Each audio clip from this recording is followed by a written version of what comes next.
우리 2010년 어간에 우리나라에서 굉장히 열풍을 불어일으켰었던 그런 책이 한 권 있습니다. 바로 정의란 무엇인가라는 책입니다. 여러분 다 아마 기억이 나시고 아마 집에 가지고 계신 분들도 많이 계실 것 같아요. 하버드 대학의 정치학 교수인 마이클 샌델 교수가 지은 책인데요. 당시에만 이제 우리나라에서 100만 부가 팔린 베스트셀러가 되었습니다. 그리고 지금까지 다 하면은 우리나라에서 200만 부가 팔린 책이라고 합니다. 근데 참 흥미로운 것은 또 뭐냐면 우리나라를 제외한 나머지 전 세계에서는 10만 부도 팔리지 않은 책이라는 거예요. 그러니까 유독 우리나라에서만 그 제목이 굉장한 관심을 끌고 또 큰 반향을 일으켰는데 당시에 어느 정도 열풍이 불었는지 어린이를 위한 동화도 있었고요. 정의란 무엇인가 이걸 어린이를 위한 동화로 또 지었어요. 그리고 10대를 위한 청소년들을 위한 정의란 무엇인가라는 그런 책도 있었습니다. 그러니까 당시 우리나라에 굉장한 열풍이 불었었죠. 근데 이 책을 제가 한마디로 정의를 하면 정의란 무엇인가 안 알려줌입니다. 우리에게 정의가 무엇인지를 알려주지를 않습니다. 이 정의를 정의하는데 이런 것이 있고 또 저런 것이 있고 또 그런 것도 있는데요. 여러분 잘 한번 생각해 보세요 라는 것이 이 책의 내용입니다. 그러니까 무엇이 정의인가에 대해서는 딱히 정의를 내려주지 않아요. 근데 이 신드롬이 그래서 이 사람들이 이제 읽다 보니까 어려워서 이게 사실 정치 철학 분야의 책이어서 일반인들이 읽기 어려운 책이거든요. 저도 안 읽었어요. 그래서 사람들이 다 집에 책은 가지고 있는데 끝까지 읽은 사람은 몇 안 되는 그런 책이 바로 이 책인데 이 신드롬이 우리에게 보여준 것이 무엇이냐면 우리 대한민국 사회가 굉장히 정의에 목말라 있는 사회라는 것이에요. 10년이 더 지난 지금도 마찬가지입니다. 우리 사회가 굉장히 정의에 목말라 있는 사회입니다. 불과 몇 년 전에 우리 코로나 팬데믹이 막 이제 지나갈 때쯤에 더 글로리라고 하는 이 넷플릭스 시리즈가 굉장히 사회적으로 큰 반향을 일으켰었죠. 이게 어떤 내용이냐면 학교 폭력 가해자를 향한 사적 제재의 내용이에요. 그러니까 사적으로 어떤 공권력의 힘을 빌리지 않고 어떤 재판이나 정당한 절차가 없이 사적으로 그 가해자들을 제재하는 내용이 이 더 글로리의 내용이에요. 근데 그때 굉장히 사회적으로 이게 큰 이슈가 되었고 또 많은 사람들이 또 이것을 보면서 어떤 카타르시스를 느꼈다라는 것이죠. 그러니까 우리 사회가 열망하는 정의가 무엇이냐면 이 인과응보에 대한 열망이 우리 사회에 굉장히 깔려 있다는 거예요. 그것을 반대로 뒤집어서 이야기하면 우리의 모든 어떤 형법이나 어떤 우리 사회에서 지금 이루어지는 일들이 그 죄에 대한 값을 제대로 치르지 못하고 있다라는 거예요. 그것을 우리가 제대로 정의하지 못하고 있다라는 것이죠. 이것이 어떤 우리 사회가 가지고 있는 이 정의에 대한 열망이 이 목마름이 도덕과 윤리에서 오는 것이 아니라 우리 사회에 내재되어 있는 깊은 불만과 어떤 불공정에 대한 분노 가운데에서 온다라는 것이 사실 우리나라가 지금 가지고 있는 이 정의에 대한 목마름의 특징이라고 할 수 있습니다. 우리나라 기저에 깔려 있는 그 모두가 공유하는 인식이 무엇이냐면 정직하면 손해 본다라는 거예요. 여러분 그렇지 않습니까? 우리 그리스도인들은 어떤 사람들이냐면 손해를 보면서도 정직한 사람들이 그리스도인입니다. 근데 손해를 본다라는 이 기저에 깔려 있는 인식은 쉽게 잘 바뀌지 않는 것 같아요.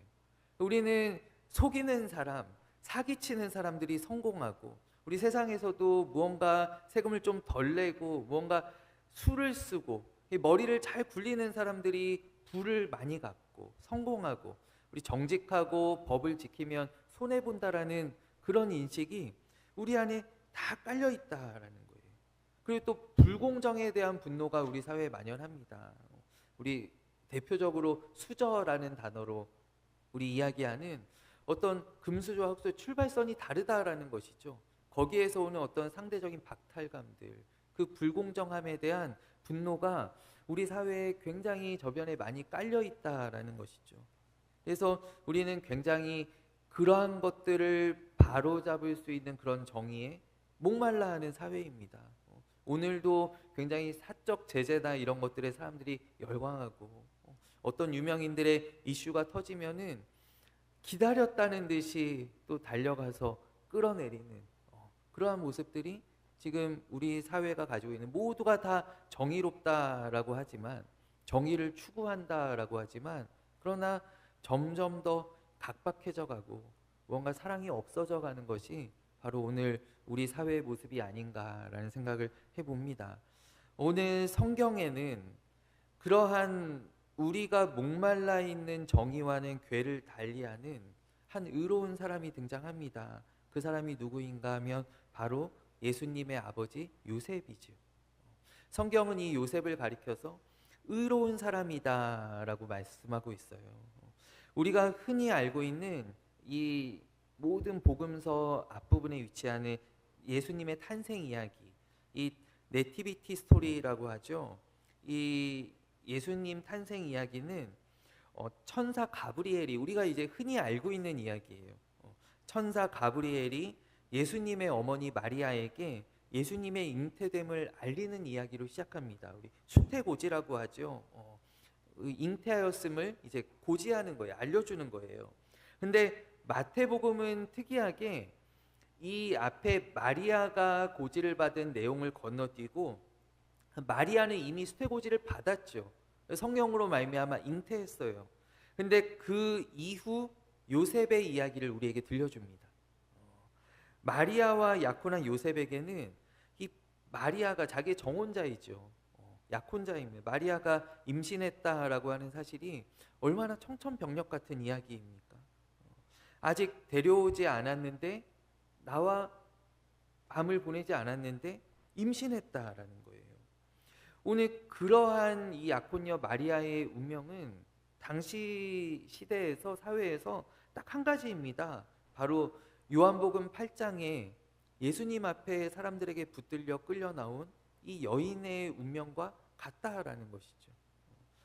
요한복음 8장에 이 이야기가 나옵니다. 사람들이 한 가늠한 여인을 예수님 앞에 끌고 나와서요, 예수님께 말하되 선생이여, 이 여자가 가늠하다가 현장에서 잡혔나이다. 모세는 율법에 이러한 여자를 돌로 치라 명하였거니와 선생은 어떻게 말하겠나이까.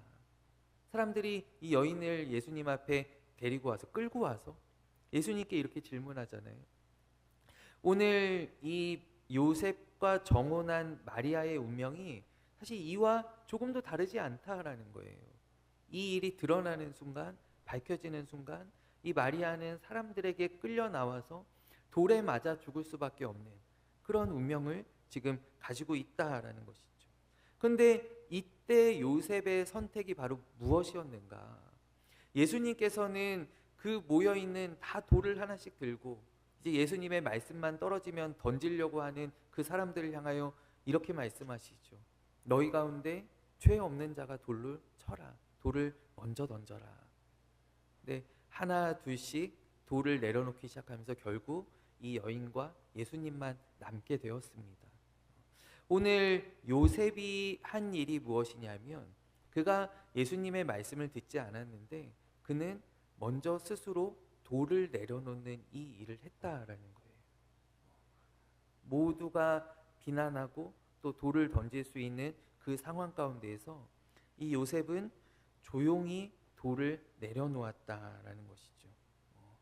오늘날 정의가 사실 이 여인을 예수님 앞에 끌고 나왔던 사람들의 정의와 다르지 않다라고 생각합니다.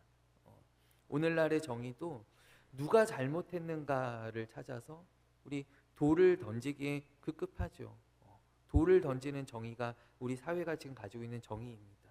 오늘 그 가운데에서 이 요셉의 정의는 어떠한 정의였냐면, 어떻게 하면 이 사람을 살릴 수 있을까를 고민하면서 돌을 조용히 내려놓는 정의였다라는 것이죠.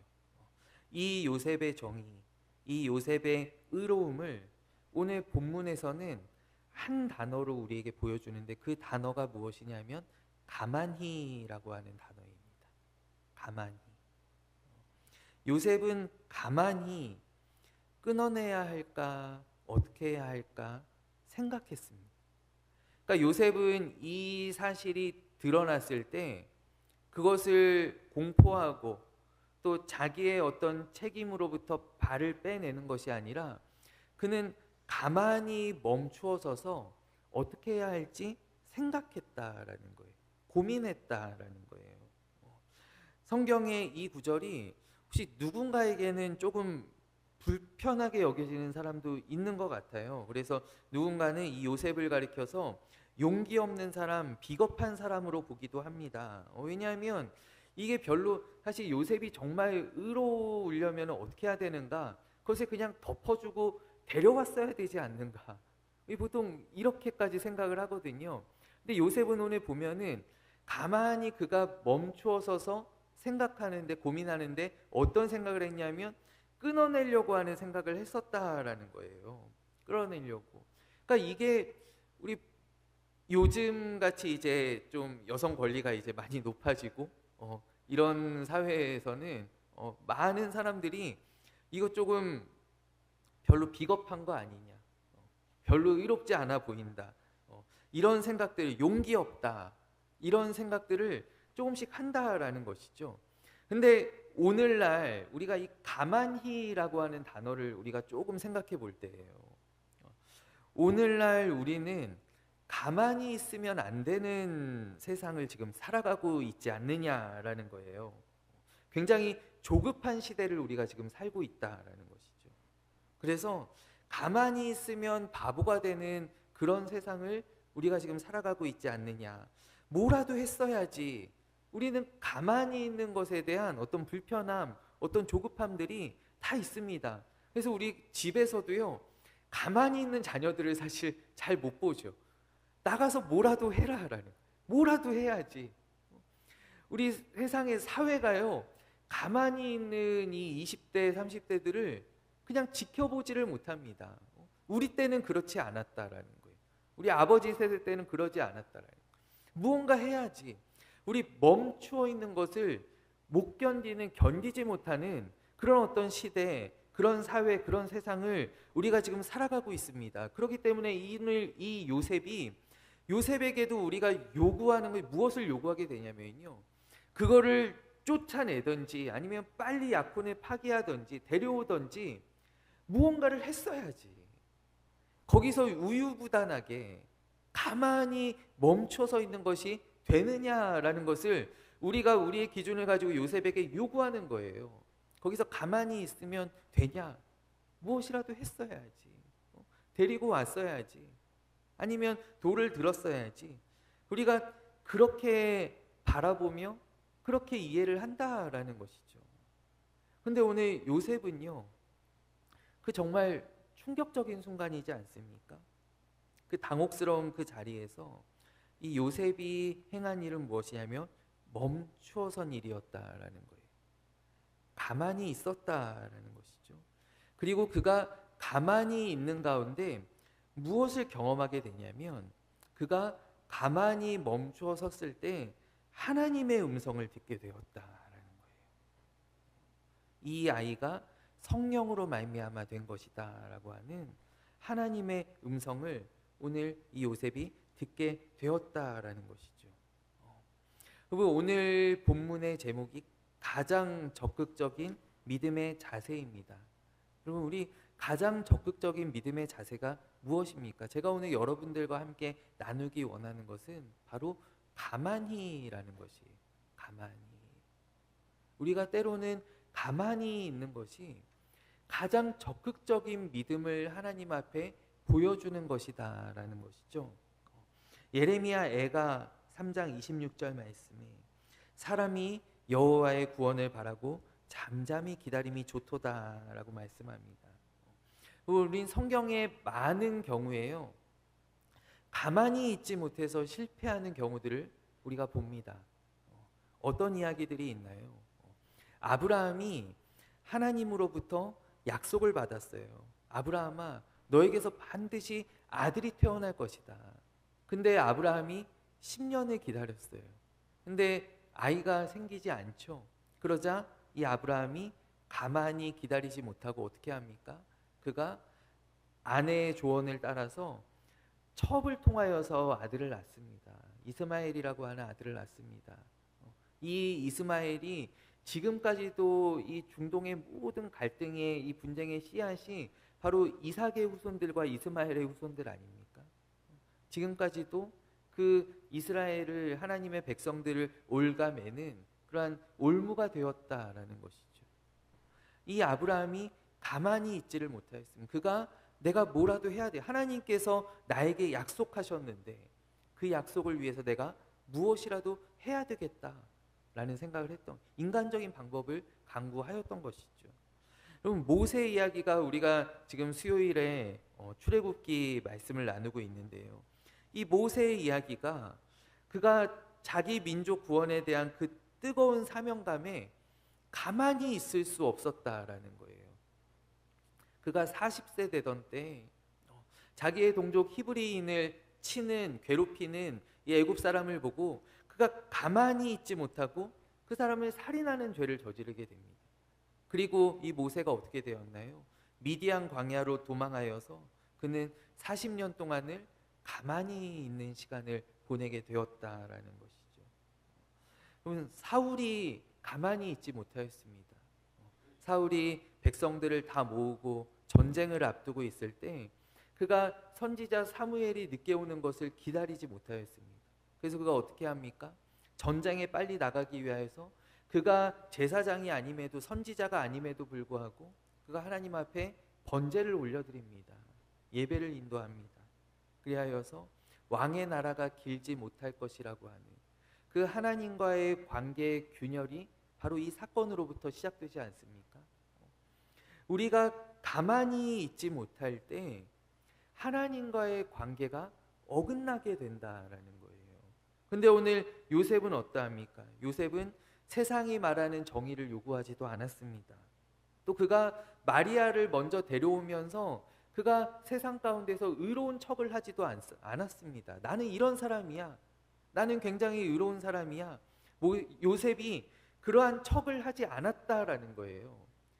요셉은 자기가 감당하기 어려운 이 사건 가운데에서 그는 가만히 있었다라는 것이죠. 마리아를 버리는 것도, 마리아를 데려오는 것도 하지 못하고 그는 잠잠히 하나님의 음성을 기다렸다, 하나님의 인도하심을 기다렸다라는 거예요. 그리고 그가 가만히 있을 때 하나님께서 당신의 음성을, 또 당신의 계획을 요셉에게 들려주셨다라는 것이죠. 사랑하는 여러분, 우리가 가만히 있을 때 때로는 하나님께서 움직이십니다. 우리 출애굽기 14장에 보면 모세가 백성들에게 이렇게 이야기합니다. 너희는 두려워하지 말고 가만히 서서 여호와께서 오늘 너희를 위하여 행하시는 구원을 보라라고 이야기합니다.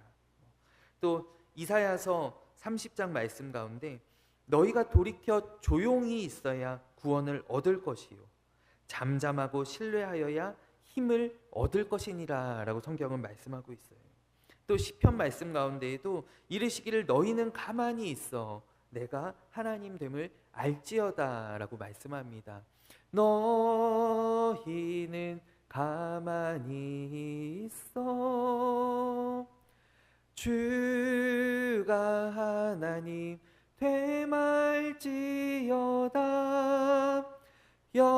열방과 세계 가운데 그가 높임을 받으리라. 우리가 가만히 있을 때 놀라운 하나님의 역사를 보게 될 수 있다라는 것이죠. 그렇기 때문에 오늘 이 요셉의 가만히는 그의 무능력이 아니라 그가 어쩔 수 없는 가운데에서 그가 안절부절하지 못하는 그의 우유부단함을 드러낸 것이 아니라 하나님께 주도권을 드리는 가장 적극적인 믿음의 고백이었다라는 거예요. 그의 가만히가 가장 적극적인 믿음의 자세였다라는 것이죠. 그리고 오늘 그가 하나님으로부터, 하나님의 사자로부터 그가 임마누엘의 표징을 받게 됩니다. 여러분, 이 임마누엘이라고 하는 이 이름이 얼마나 감격적인 이름인가요? 여러분 한번 생각해 보세요. 이 임마누엘이 성경에 처음 등장한 것이 선지자 이사야 때 아하스 왕 때였습니다. 유다 왕 아하스 때였습니다. 그때 하나님께서 임마누엘의 징조를 친히 주십니다. 그리고 지금 이 요셉에게 두 번째 임마누엘의 이름을 주시기까지 이 시간이 얼마나 되었냐면 약 700여 년의 시간이 흘렀어요. 700여 년. 그러니까 700년 만에 다시 울려 퍼진 하나님의 약속이다라는 거예요. 오랜 암흑기 가운데 이 700년 사이에는 어떤 기간이 있냐면요, 약 450년 정도 되었던 이 마태복음 직전에 이 암흑기가 있었습니다. 선지자도 나타나지 않고 하나님께서 더 이상 이적으로도 또 음성으로도 하나님의 뜻을 알리지 않으시는 이 450년 동안 깜깜한 암흑기가 이 700년의 역사 가운데 들어있는 거예요. 그러니까 이 모든 오랜 암흑기 가운데 침묵을 깨신 하나님의 음성이 바로 오늘 이 가만히 기다리고 있었던 이 요셉에게 다시금 들려지게 되었다라는 거예요. 그럼 선지자 이사야 때 우리 이사야서 7장 말씀을 우리가 생각해 보면 하나님께서 이 아하스 왕에게 이렇게 말씀하시면 너는 표징을 구하라, 너는 징조를 구하라 라고 말씀합니다. 근데 이 아하스 왕이 어떻게 합니까? 그의 완악함 가운데 그는 그의 어떤 표징을 구하지 않는 것을 그의 믿음으로 포장하면서, 겸손으로 포장하면서 하나님께서 주시겠다라고 하신 그 징조를 거절합니다. 하나님, 그때 유다 왕국이 어떤 상황 가운데 있었냐면 이제 아수르가 이제 압박하고 아래에서 애굽이 압박하는 그 정말 풍전등화의 순간 가운데 하나님께서 아하스에게 너는 징조를 구하라 라고 말씀하셔요. 그런데 이 아하스가 하나님, 나는 구하지 아니하겠나이다, 나는 여호와를 시험하지 아니하겠나이다 하면서 이 징조를 거절해요. 왜냐하면 그의 마음 가운데 이미 하나님께 순종하기에 앞서 그의 마음이 정해져 있었어요. 그의 마음은 무엇이냐면 내가 아수르와 동맹을 맺어서 이 위기를 타개해야 되겠다. 그의 마음이 정해져 있었기 때문에 그는 하나님의 징조를 거절합니다. 하나님, 괜찮습니다. 제가 어떻게 하나님께 감히 구하겠습니까? 하나님, 말씀 안 하셔도 괜찮습니다. 저는 이미 다 정해놨습니다 라는 거예요. 그러할 때 하나님께서 그가 구하지 않았음에도 불구하고 주신 징조가 바로 임마누엘입니다. 임마누엘. 한 아기가 태어날 것인데 그의 이름을 임마누엘이라고 하여요. 이를 번역한, 이것이 무슨 뜻이냐면 하나님께서 너희와 항상 함께 하실 것이다. 근데 이 징조를 이 아하스 왕이 거절하고 어떻게 되었습니까? 이 유다 왕국이 바벨론에게 정복되고요. 그 다음에는 헬라가 와서 정복하고요. 그 다음에는 로마가 와서 그들을 압제하고요. 이 모든 시간들을 지나면서 이 임마누엘이라는 이름은 어떠한 이름이냐면 잊혀진 이름이 되어버렸어요. 깨어진 이름이 되어버렸어요. 그들이 역사를 돌이킬 때, 그때 이사야서를 읽을 때 하나님께서 이렇게 약속을 주시겠다라고 했는데 우리가 완악하여서, 우리가 거절하여서 이 약속이 깨어져 버렸구나, 이 약속이 없어져 버렸구나, 이제는 사라진 줄 알았던 그 약속이 오늘 이 주의 사자가 요셉의 꿈에 나타나서 무엇이라고 말씀하시냐면 다윗의 자손아, 다윗의 자손 요셉아라고 요셉을 부르십니다. 사실 이 요셉은 다윗의 자손이라고 불리어지기도 굉장히 부끄러운 한 사람입니다. 다윗의 피가 많이 희석되어서 이제 그 수많은 다윗의 자손들 가운데 잘 드러나지 않는 저 시골 베들레헴의 소박한 목수 이 한 사람, 이 요셉에게 오늘 하나님께서는 찾아오셔서 다윗의 자손 요셉아, 그리고 그 잊혀져 있던 그 임마누엘이라는 이름을 다시 요셉에게 들려주셨다라는 거예요. 아하스 왕의 그 완악함 때문에 가로막혔었던 그 은혜가 오늘 소박한 순종을 하였던 그 요셉으로 인하여서 마침내 우리의 곁에 예수라는 이름으로 찾아오게 되었다라는 것이죠. 이것이 얼마나 놀라운 하나님의 은혜입니까? 오늘 성경이 우리에게 말씀하는 바가 무엇입니까? 하나님의 약속이 더딘 것 같지만 반드시 오신다라는 거예요. 반드시 이루어진다라는 거예요. 하나님께서 700년 전에 말씀하셨던 그 임마누엘의 약속을 오늘 예수님을 통하여서 그 약속을 잊지 않으시고 이루어 주셨고, 또 이 마태복음은요, 마지막 절이 어떻게 끝나냐면요, 볼지어다 내가 세상 끝날까지 너희와 항상 함께 있으리라. 예수님께서 승천하시면서 또 한 번 우리에게 주시는 임마누엘의 약속으로 끝나고 있어요. 이 마태복음 전체가 우리와 함께 하시는 그 임마누엘의 약속의 성취를 우리에게 들려주고 있다라는 것이죠. 근데 그 임마누엘의 약속이 오늘 요셉을 통하여서 이 세상 가운데 다시 등장하게 되었다라는 사실이에요. 저는 오늘 사랑하는 여러분, 우리가 임마누엘 교회이지 않습니까? 우리 참 너무 귀한 이름, 너무나 멋진 이름을 우리 교회가 가지고 있습니다. 우리 교회가 오늘 이 요셉과 같은 믿음, 요셉과 같은 순종함으로 이 하나님의 그 임마누엘의 약속이 우리 안에 흐르게 하는 그러한 교회가 되기를 간절히 원해요. 우리가 하나님 앞에 잠잠히 우리가 하나님의 뜻을 구하며, 우리가 저도 마찬가지이고요, 우리가 나서지 않고 우리가 하나님 앞에 기도하며 우리 가만히 하나님의 음성을 기다릴 때 하나님의 놀라운 역사가, 기묘자라 모사라, 그는 전능하신 하나님, 영존하시는 아버지이시다, 평강의 왕이시다 라고 말씀하신 그 예수 그리스도의 은혜가 우리 사랑하는 우리 교회의 그 이름 그대로 우리 교회에 영원토록 흐르게 될 줄로 믿습니다. 오늘 우리와 함께 하시는 그 주님으로 말미암아 우리 성탄을 앞두고 있는 우리 대림절 마지막 주일입니다.